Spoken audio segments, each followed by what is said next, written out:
Эдийн засгийн өсөлт 2025 онд 5.8% байх бол 2026-27 онуудад харгалзан 5.6, 5.8% байх төсөөлттэй байна. Энэ оны хувьд эдийн засгийн өсөлтийг голлон уул уурхай болон хөдөө аж ахуйн салбарын өсөлт итгэхээр байгаа юм. Тодруулах юм бол оюутлахын алтны агуулмж нэмэгдэх нөлөөгөөр уул уурхайн салбарын идэвхжил нэмэгдэж, харин цаг агаарын нөхцөл харьцангуй таатай байснаар хөдөө аж ахуйн салбарын өсөлт өмнөх жилүүдийн зуудын хүндрэлээс сэргэж эрчимжих хүлээлттэй байгаа юм.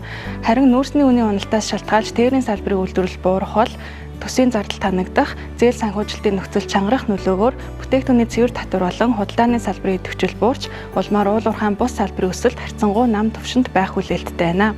Харин эх оны хувьд цэвэр зэсийн олборлолт өндөр твээр хадгалагдах, нүүрсний экспорт сэргийх зэрэг нөлөө нь уул уурхайн салбарыг дэмжих бол уул уурхайн бус салбарын өсөлт энэ оны нам түвшнөөс харьцангуй сэргийх хэдий ч дунд хугацаанд гадаад эрэлт саарах, томоохон төслүүдийн бүтээн байгуулалтын ажил дуусч хөрөнгийн орох урсгал саарах нөлөөгөөр эдийн засгийн өсөлт харьцангуй тогтворжих хүлээлттэй байна.